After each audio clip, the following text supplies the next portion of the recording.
For this video, I will be discussing all about Venn diagram and application on sets. So our objective for this video is to illustrate set operations using Venn diagram and to solve problems involving sets using Venn diagram. But first, ano nga ba ang itsura ng isang Venn diagram? Okay, so we have many types ng Venn diagram. So dito sa part na ito, ilang circles yung nakikita ninyo?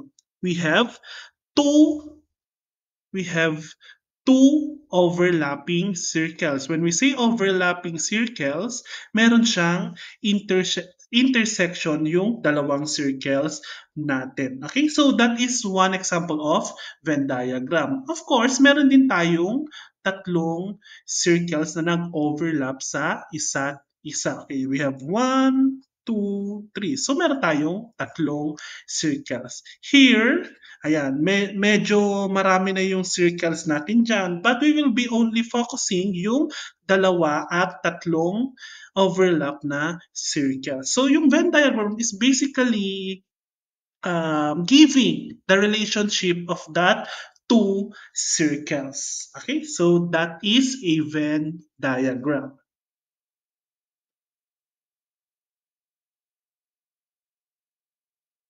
So we have a union of two sets. When we say union, napag-aralan na natin to nung operations on set, we have the combination or yung combined all the elements between those given sets. So napapansin nyo, yung kulay yellow na part itong part na ito at itong part, so yan yung na-shadean sa Venn diagram natin. So it gives us yung union ng two sets. For example, okay, if A is equal to 257 and B is equal to 1258, find A union B using Venn diagram. Okay, now first thing you need to do is to identify what are their common elements, yung magkaparehas. Ano yung magkaparehas sa set A and set B? We have 2 and 5. Very good. We have 2 and 5. Ilalagay natin ngayon yung 2 and 5 sa gitna since yun yung magkaparehas sa kanilang dalawa sa set A at saka sa set B. Next, since tapos na tayo dyan sa gitna, anong natitira na lang sa set A kapag tinanggal natin yung 2 at 5? We have 7. Okay. Now, dito sa 2 at 5, bigyan ko lang kayo ng reminder, pwedeng 5 at 2. Wala naman nagsasabi na dapat nakarangko yung mga elements natin. Any part ng nasa gitna, basta nasa loob siya ng gitna ng ating dalawang circle or ng Venn diagram, okay lang yon. Next, sa set B, ano yung natira dito sa part na ito? We have 1 and 8. Okay? So since we are our goal is to find the union of set A and set B, so we have set A union B is equal to, so we have 7, 2, 5, 1, 8. Or kung gusto niya namang i-order or i-arrange lang from lowest to highest, we have 1, 2, 5, 7, and 8. Actually, these two are equal naman. Okay, they have the same elements and they have the same number of elements. Okay, so we have A union B is equal to 1, 2, 5, 7, 8. Next, we have intersection. Ano naman pag sinabi nating intersection? We have the combination. We have the common elements. Pag sinabing common, magkaparehas. Okay, kaya nakikita ninyo na ang yellow, ang na-shadean lang natin ay yung nasa gitna, yung magkaparehas lang ng set A and set B. Okay, tingnan natin. We have set A is equal to 1, 2, 3, 4, 5, and set B is equal to 1, 3, 9, 12. Find A intersection B using Venn diagram. Okay. So, first step again, tignan ninyo yung common elements. So, we have 1. Okay, ilagay natin yung 1. Susunod, 2, wala. 3. Yes, meron pa ba? Wala na. So, anong natira sa set A? We have 2, 4, and 5. Sa set B naman, 9 and 12. Since intersection ang kinukuha, we have A intersection B is equal to yung nasa gitna, 1, 3. Or, pwede rin ang 3, 1. Huwag na kayo magsulat ng or dun sa test paper ninyo, quizzes, activities. Mamili lang kayo dito sa isa, 1, 3 or 3, 1. Okay? So, that is intersection. Next, difference. Okay. When, ano napapansin nyo dito sa left side muna? Ano yung na-shadean? Kapag A minus B. Yung part lang ng A. Okay?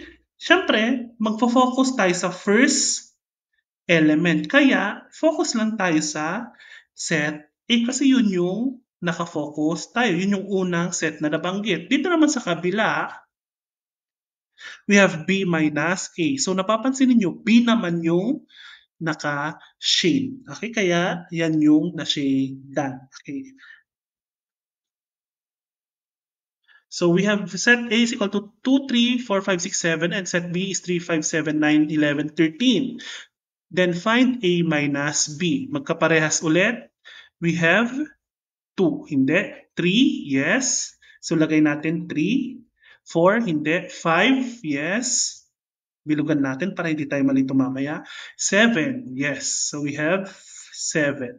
So natira na lang sa A ay 2, 4 at saka 6. Sa B naman we have 9, 11, 13.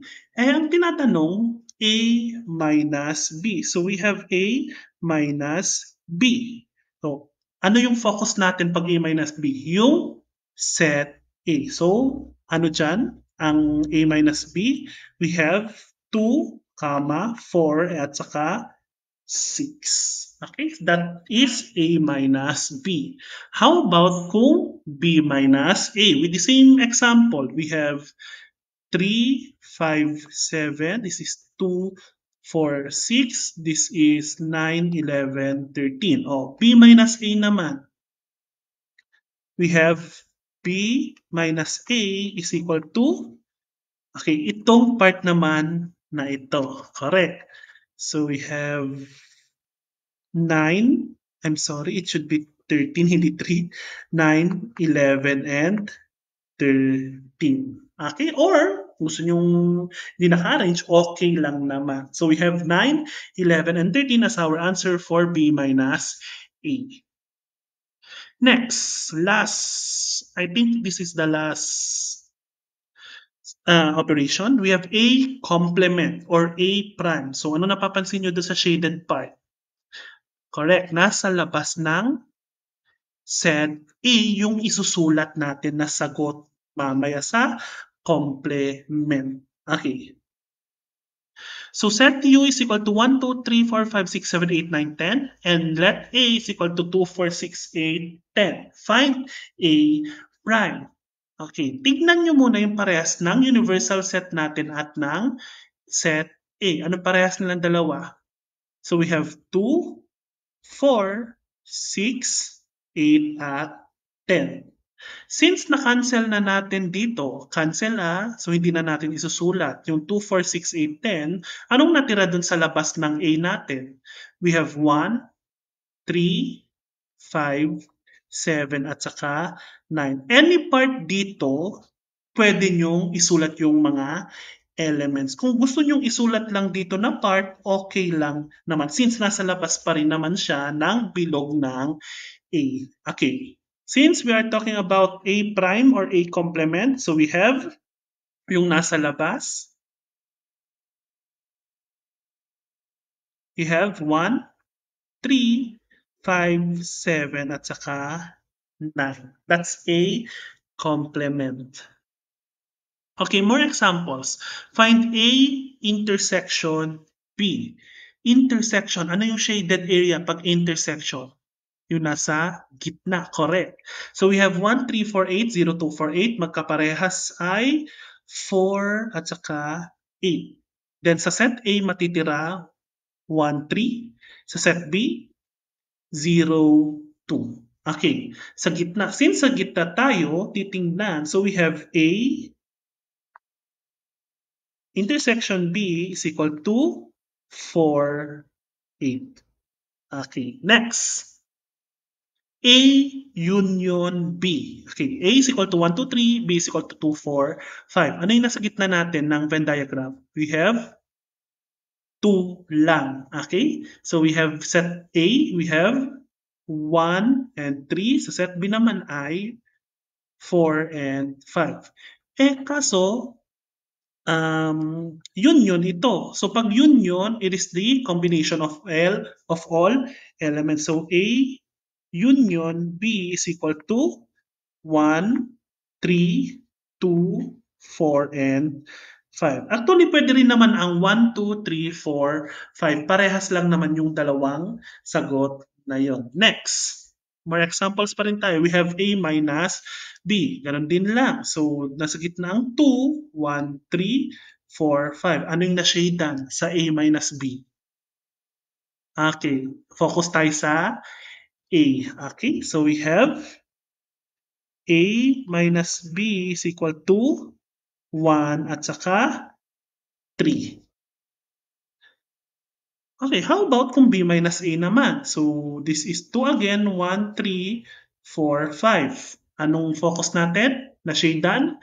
Yung set B. So, we have B minus A is equal to 4, 5. Next, we have A complement. So, 1, 2, 3, 2, 4, 5. Then yung universal self natin is 1, 2, 3, 4, 5, 6. So, dito sa gitna, 2. Sa A, 1, 3. Sa B, 4, 5. Sir, hindi naman, saan ko isusulat yung 6, sir? Yung 6 nasa labas ng A at ng B. Pwede nyong isulat kahit saang part dito. Basta wag sa loob ng circle natin. Okay, pwede dito, sa sinulat ko kanina, pwede rin dito. Okay? So, since sinabi nating A prime, nasang part ang isusulat natin? Na shadean, I should say. Itong part na ito. Okay? Kasali yung sa set B. Of course, kasi hindi naman yan kabilang sa set A. Okay? So, we have A complement is, we have 4, 5, at saka don't forget yung 6. Kasi yung 6 hindi rin kabilang sa set A natin. How about pag B prime? So we have 2.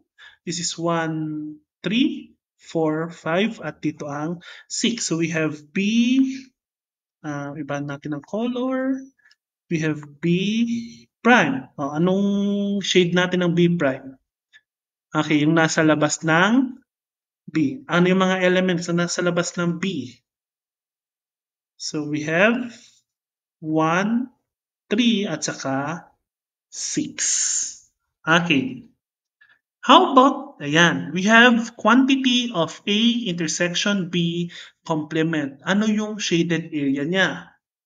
Napapansin nyo doon sa shaded area o yung pattern natin. Yung hindi lang na shade ay yung nasa gitna. Okay? So, wag lang natin kukunin yung gitna kapag may intersection at saka complement.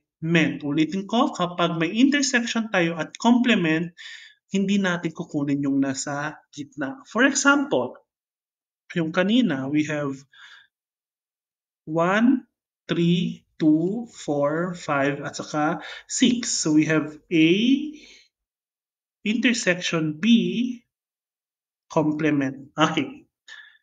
Kukunin daw natin lahat ng ito except yung gitna. Okay, yun yung pattern natin for A intersection B complement. So we have 1, 3, 4, 5, at saka 6. Sorry. Ulitin ko lang na bura. We have 2, we have 1, we have 3, we have 4, 5, this is 6, so we have, i-erase ko nga lang.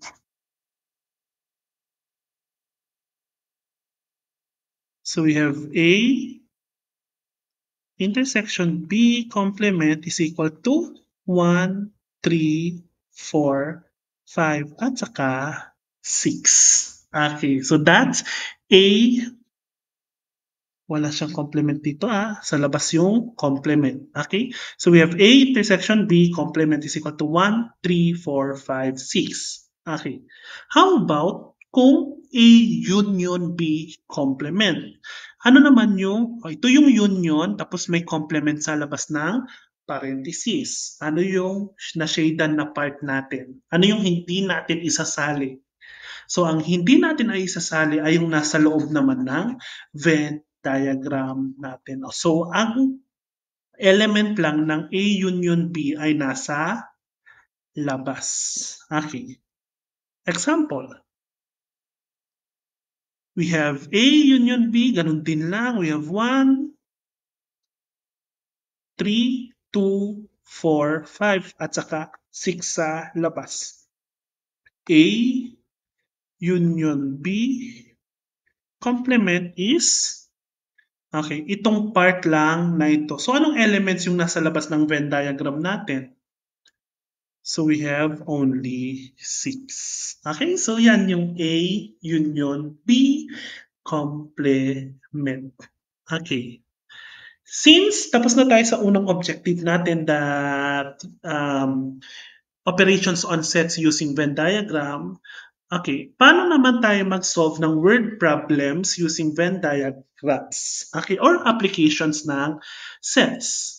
Okay, for example, you have a universal set of Arnold, Ben, Dennis, Efren, Fred, Gerald, Henry, Isaac, and Joseph. A is Arnold, Carlos, Dennis, and Henry. B is Carlos, Dennis, and Joseph. Use Venn diagram to represent the elements of the following. We have A union B, A minus B, A intersection B, and A complement.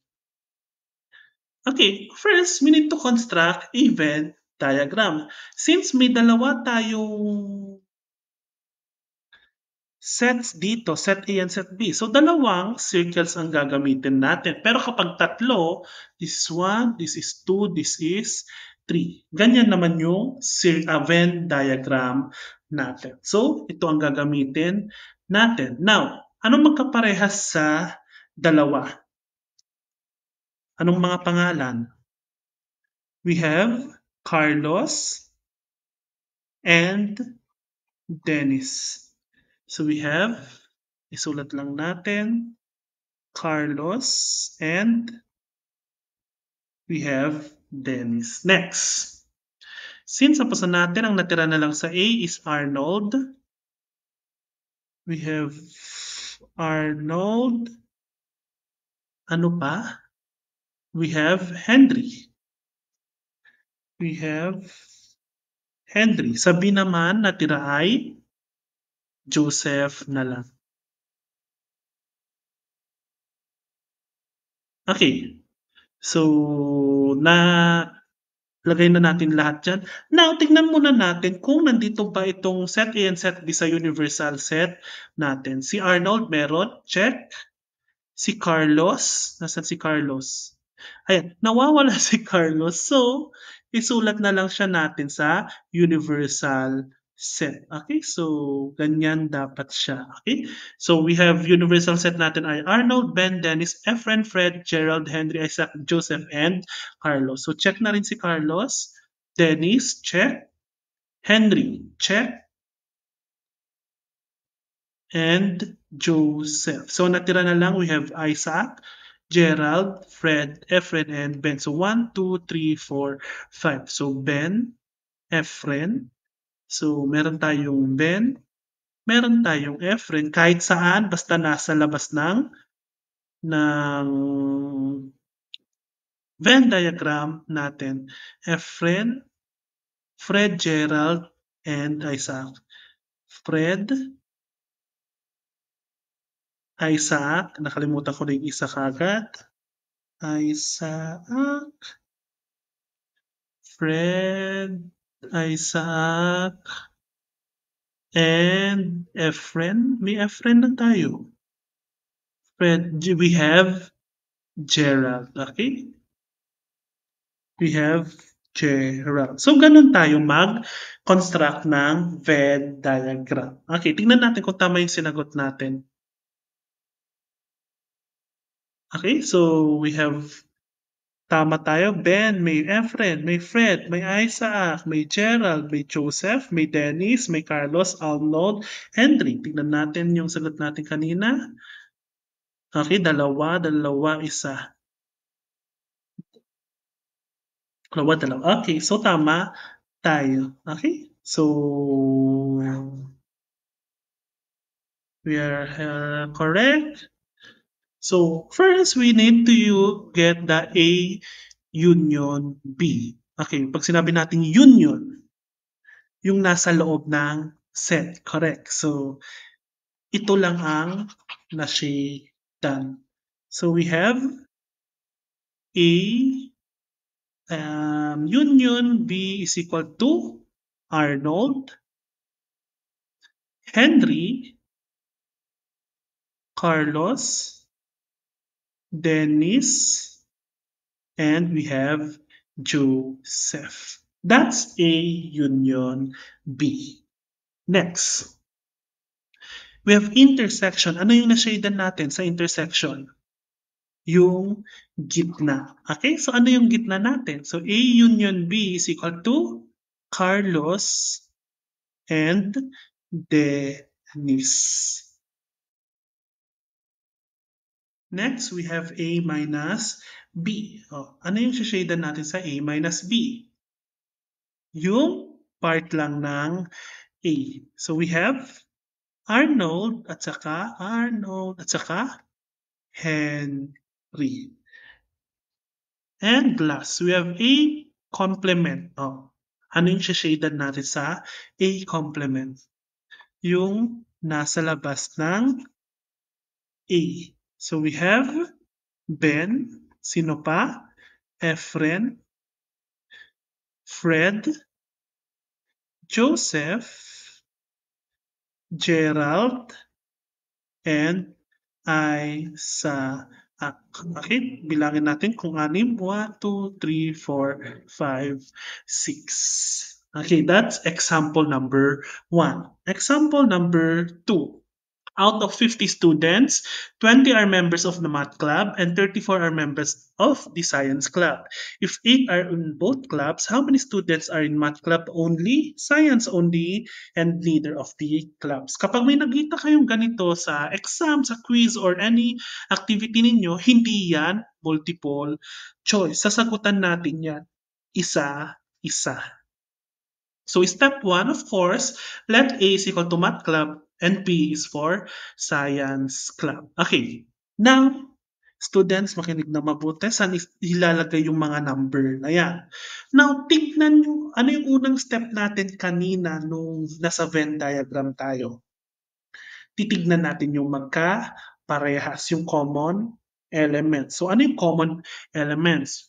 We have both magka-parehas. So, nasa gitna ay 8. 8 estudyante ang nag-register or member ng math club at ng science club. Now, sinabi dito that 34 are members of science club. Hindi natin isusulat ang 34 dito. So, ang susulat natin dito ay we have 34 minus 8. Kasi nga, yung 8 kanina ay nasa science club na. So, hindi na natin isusulat ang 34 na buo. So, 34 minus 8 is 26. So, 26 ang may science only. How about sa math club? Sabi dito, 20 are members of math club. So, ulitin ko, hindi natin isusulat ay 20. So, we have 20 minus 8, we have 12. Okay, so ganyan tayo magsulat ng Venn diagram kapag nakita kayo ng word problems. So tignan natin. Okay, so tama tayo, may kulang lang ako. Since meron tayong 12, 8, at saka 26, ipag-plus natin.